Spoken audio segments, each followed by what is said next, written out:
I work for a healthcare company and was recently transferred to the New York City branch. I was working in a quiet office in Longview, Washington, tucked into a cozy building complex next to a golf course for the last 5 years. To me, New York City seemed, well, infinitely vast. The company helped me find a place to live, which unfortunately needed to be within a close proximity to the office. The best I could afford was a small apartment in a shady part of town at the edges of Queens. I quickly got used to shrieking trains throwing tremors through the floorboards, transient people screaming nonsense at the sides of buildings, dogs barking in the distance, etc. That's really just the tip of the crap-smelling iceberg, but I think you get the picture. My name is Reese. I've been adjusting to my new life in Queens, and despite my constant complaining, it could definitely be worse. I've got running water, the electricity works, mostly, and the plumbing is functional. I've heard horror stories about utilities in the Big Apple, so I'll take it where I can get it. One thing I learned quickly about New York City is that this is truly the city that never sleeps. I mean that literally. I've grown accustomed to strange noises throughout the night to the point that I've basically blocked them out, unless it's shots fired in the immediate vicinity. Unfortunately, this also means that anything not bolted down is likely to grow legs during the night. I've had my mail stolen a couple of times in the first month, and 2 packages which were delivered to the apartment lobby, despite having keycard controlled entry in the building, mysteriously never made it into my hands. As your average American that relies way too much on Amazon for delivery of numerous paltry material items, I made the switch to Amazon Locker Delivery. This proved to be much more effective in protecting my packages from the prying little claws of the New York City underworld.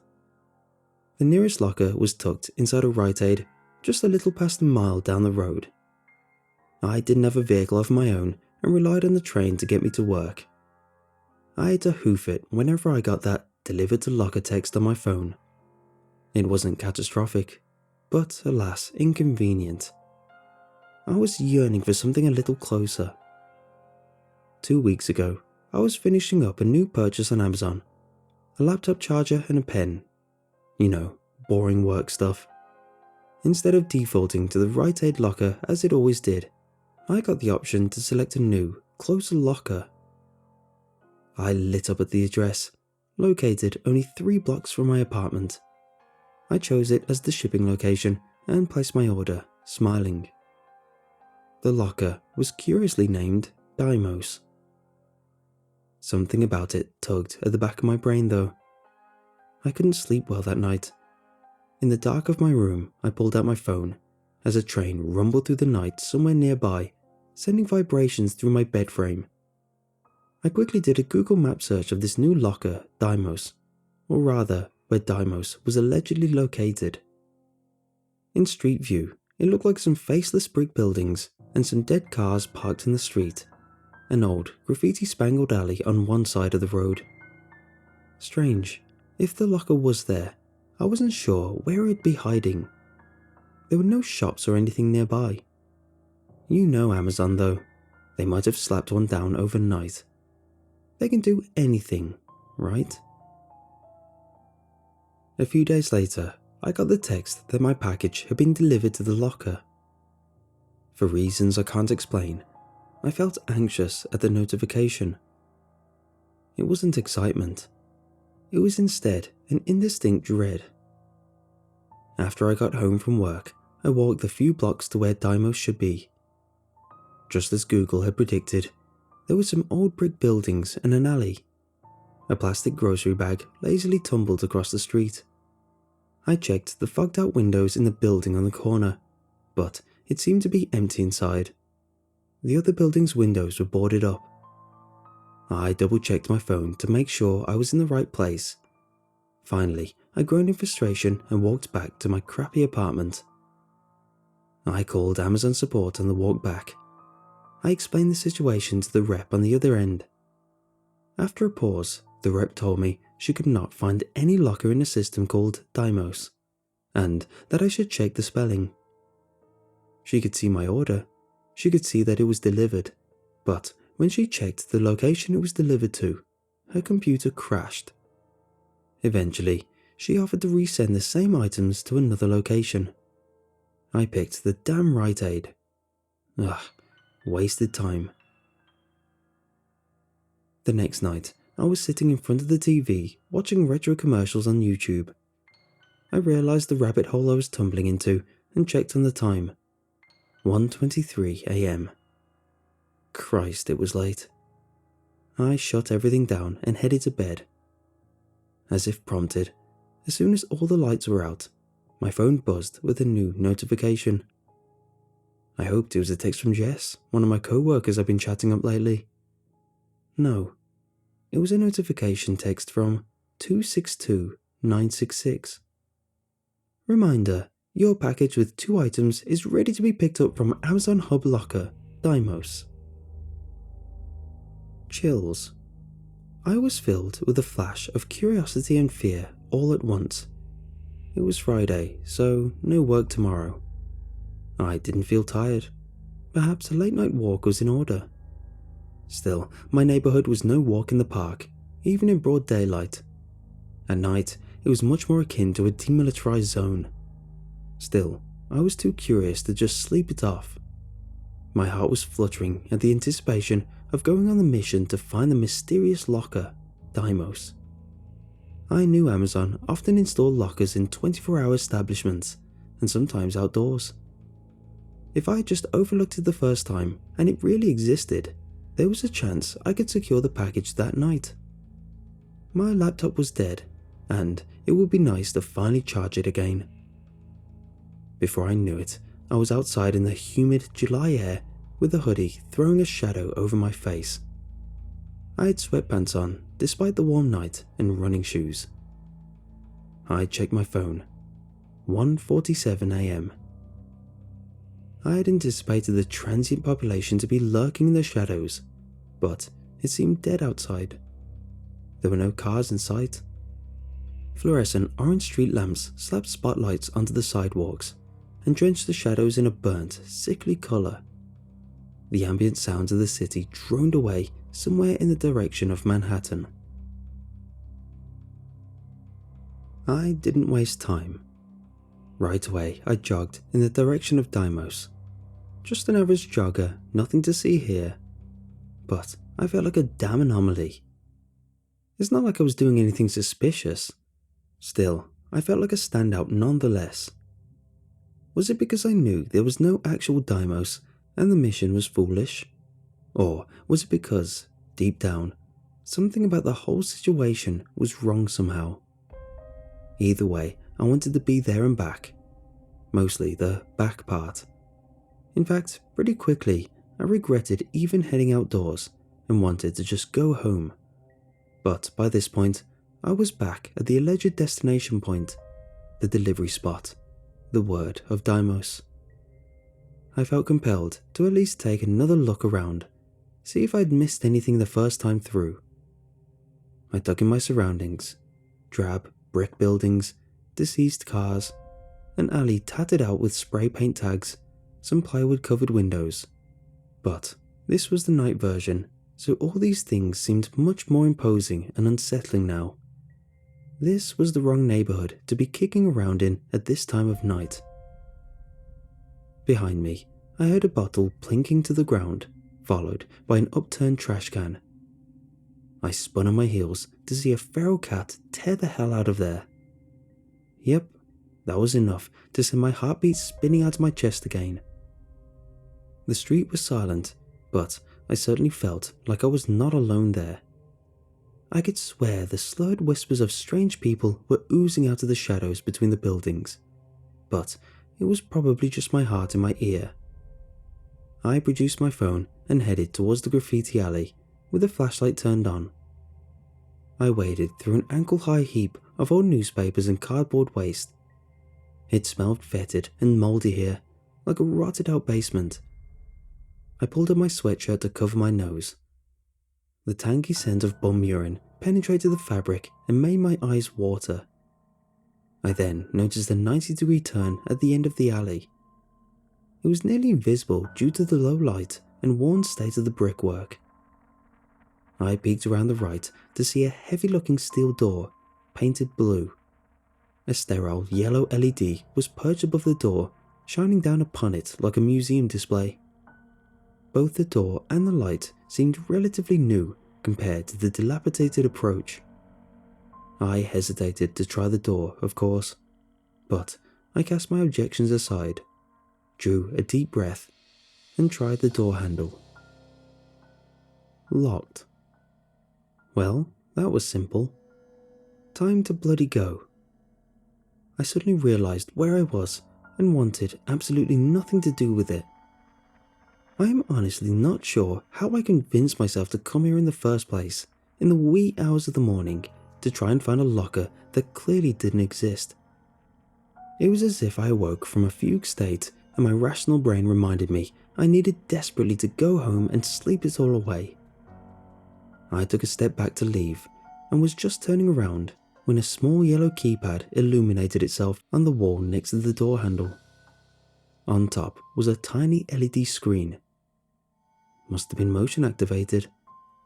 Again, I stopped and checked my phone. There was a 6-digit locker code in the notification, as there always was. For giggles, I punched the code into the pad. 462651. A muffled click registered from inside the door. I tried the handle and it turned with ease. The door slid open effortlessly. Before me now was a long hallway lit with more sterile yellow ceiling lights. The walls and floors were smooth concrete. A wave of strange familiarity swept over me, making me feel simultaneously nostalgic and uncomfortable at the same time. I felt as if I had been there before, but a long, long time ago. The hallway was at least a few hundred feet long. It was like being in a corridor under a stadium or behind the scenes at a mall, but there were no doors along the entire length of the space. I reached the end and found another right turn, which this time led to a concrete stairway leading down into darkness.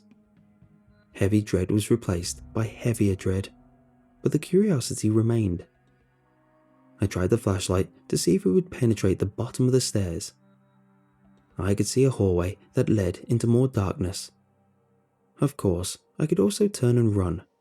I could easily come back here during the daytime tomorrow. But what difference would that make? A voice in the back of my head reminded me sharply. It would be just as dark in here during the day. I took a few deep breaths and steeled myself. I jogged down the stairs and into the hallway with a flashlight on. As I went, I panned to my left and right, seeing open doors on both sides of the dark alley. Above me, a cluster of thick pipes wrapped in silver insulating foam ran the length of the ceiling. I just powered down the hall to the approaching end. About halfway down the hall, I must have triggered a motion sensor, because the entire length suddenly lit up with the same yellow overhead light. The end of the hall was punctuated with another steel door. I opened it and stepped forward into a room built from concrete, the lower half of the walls painted in caution yellow. Along the back wall was a pristine-looking bank of Amazon lockers, which were painted a darker shade of navy blue. "You've got to be kidding me," I said aloud to nobody in particular. I approached the lockers and saw a decal on the top right corner locker door. "Hello, my name is Dimos, Amazon.com/locker." The embedded touchscreen in the locker was displaying the idle graphic. I tapped the screen with my fingertip and it prompted me to enter my 6-digit code. "Screw me sideways, I guess this is it," I said aloud again. I punched in the code and off to my right, the largest available locker door popped open with a clunk. Strange. A laptop charger and pen shouldn't be that big. I shuffled over to grab my package and get the hell out of there. To my immediate disappointment, the locker appeared to be empty. Did they clear it out when they shipped the items to the new locker? Pretty fast, I admit, but Amazon is a fast company. I nearly slammed the locker shut, but before I could follow through with that, I decided to take one last look inside. I shined my phone flashlight into the space of the open locker, only to find that I couldn't see the back wall. The inside appeared to have greater depth than my flashlight could penetrate, which really doesn't make any sense at all. I crouched down and stuck my arm in as deep as I could, but my fingertips only splayed out into cool, breezy darkness. I put my head into the opening and squinted hard for any type of wall or endpoint, and it was then I heard an unnerving sound from deep within the dark. Static.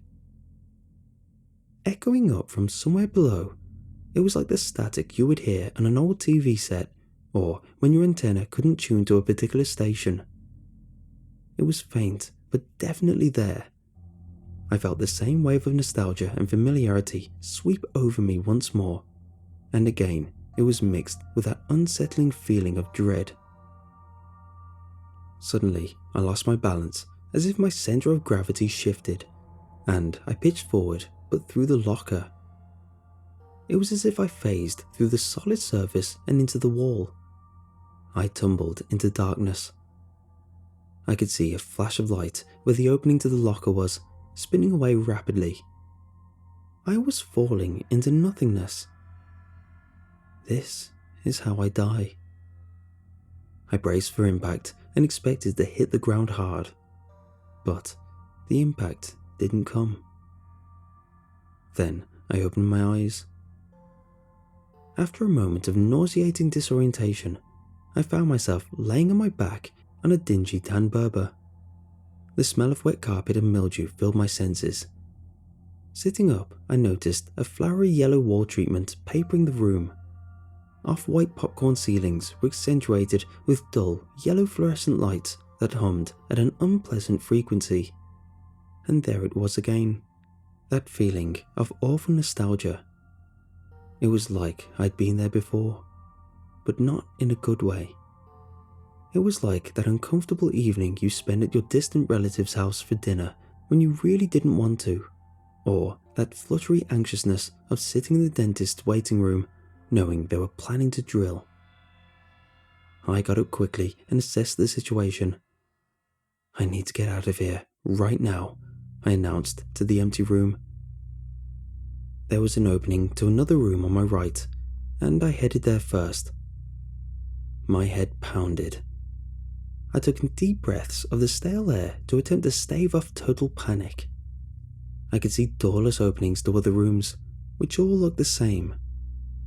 To my immediate right was the opening for a hallway, which touted the same familiar wallpaper carpet combo. At the end was a dark brown wooden door. I headed towards the door quickly. Halfway down the hallway, my shoe squished into a wet section of carpet, which released an altogether nauseating smell like rotten cardboard that filled my nose quickly. I gagged but kept moving.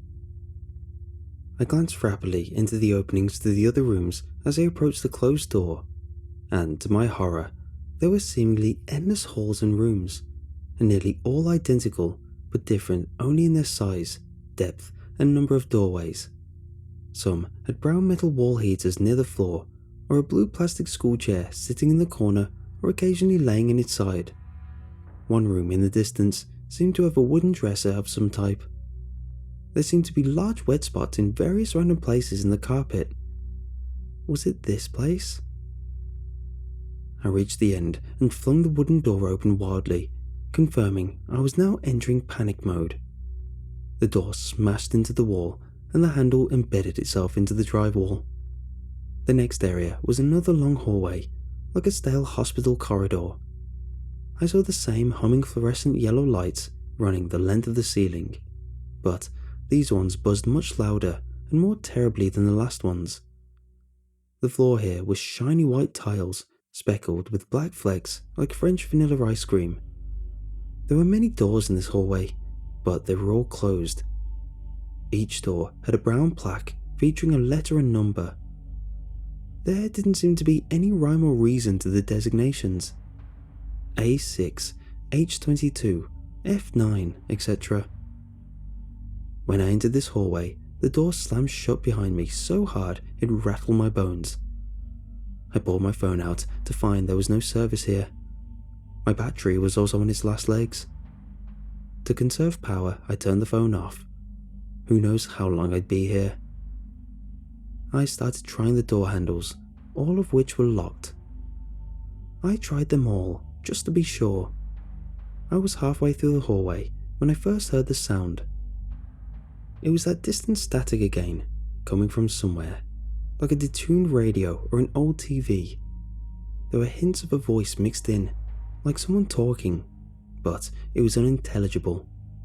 Then the noise of static started getting louder and louder. Soon it was blaring through the hallway as if being played through an unseen loudspeaker. The awful noise was getting so loud my ears started to throb. I clamped my hands to the sides of my head and ran towards the other end of the hallway. When I reached the unmarked door at the end, I immediately started kicking at the door handle. A few hard kicks and the door smashed open, sending splinters and shrapnel from the doorframe into the next room. I threw my weight into the door, slamming it shut. It stayed closed miraculously. The static sound was still audible, but now very much muffled by the door. Then a deep, gurgly voice bubbled out from somewhere in the distance. Reese. I didn't reply, but just listened hard. Reese. I shouted out into the room. What the hell do you want? I didn't notice, but I was running already. I tore through several bland yellow rooms. I realized I was back on carpet again, signaled by the thick smell of wet decay. It was getting hard to breathe, but the adrenaline kept me moving. I don't know how many turns I took or how far I ran. I could have run a mile through the empty, featureless rooms with yellow wallpaper and brown carpet and sharp, buzzing overhead lights. Finally, I collapsed to my knees and took deep, stinging breaths. My lungs burned like a brush fire. After I caught my breath, I got back to my feet and attempted to make further progress into the horrible maze of drab yellow rooms. Then I heard it again. The voice. Reese, why are you running? I turned around to look behind me, and there, 3 rooms away, and partially concealed by an open doorway, was a shadow shape. A human standing at average height and build was peeking around a corner. It was featureless and dark, just like a cutout of paper. The sight lurched me back into a fight or flight mode, and I turned again to run. The static sound flared up again and got louder and louder in my ears, until it was all I could hear. I am going to die here. It was then I saw a room up ahead that had concrete walls and floors, like the first area I had found before tumbling into Dimos Moors. I steered that way and beat feet. I ran until it felt like all my bones were broken and all my organs were burning into ashes. My tongue was swollen and my eyes stung. Tears streaked down my cheeks and down my neck. I saw a metal door at the end of the hall, and I ran with my arms out in front of me. This was the first time I noticed my hands were covered in blood. My body finally decided it wasn't going to work anymore. I tripped and pitched forward, head first into the steel door. I didn't feel the impact as I lost consciousness. I awoke to a headache to end all headaches. My heartbeat assaulted my ears like a symphony. It was as if I'd been run over by a sanitation truck. For all I knew, maybe I had. I was probably dead a long time ago, and that sullen yellow nightmare was hell. And that shadow shape was the devil incarnate. I somehow pushed myself into a sitting position and back against the nearest wall. For what seemed like an hour, I struggled to stay conscious, like waking up from surgery and shaking off the last of the anesthesia. Finally, I could keep my eyes open long enough to focus on my surroundings. Bricks. Soggy paper and garbage around my legs. It was the graffiti alley from last night. It was now early morning as far as I could determine. I couldn't stand, but I dragged my head in the direction of the steel door. There was no door at the end of the alley, just somebody sleeping under a heap of cardboard and the smell of stale urine in my nostrils. I was able to stand eventually, and I dragged my pallid ass out of that alleyway. I limped home, every muscle in my body aching and screaming for respite. I got to my apartment, undressed, took a shower, and collapsed into my bed. I slept for days. I don't know how long, but it was enough that my employer issued an ultimatum for me missing work. I called and explained, but nobody would believe me. My old boss emailed me and suggested I seek help, which was not really very comforting. I kept replaying the events of that night in my head, and really just couldn't make any sense of it all. Maybe I have lost my mind. Maybe that was my body telling me I really do need professional help. I called Amazon to plead with them to explain what happened, and the representative I spoke to escalated my case to some legal team who would be, quote, investigating the incident. I haven't heard anything back. I have tried researching the Locker Dymos to see if anybody else has encountered such a thing, and nothing has come up. I've begun to receive unusual text notifications from Amazon. Apparently, something new was developed. I didn't order anything, and they sent a photo. If anyone knows what the hell happened or where I was, please help me.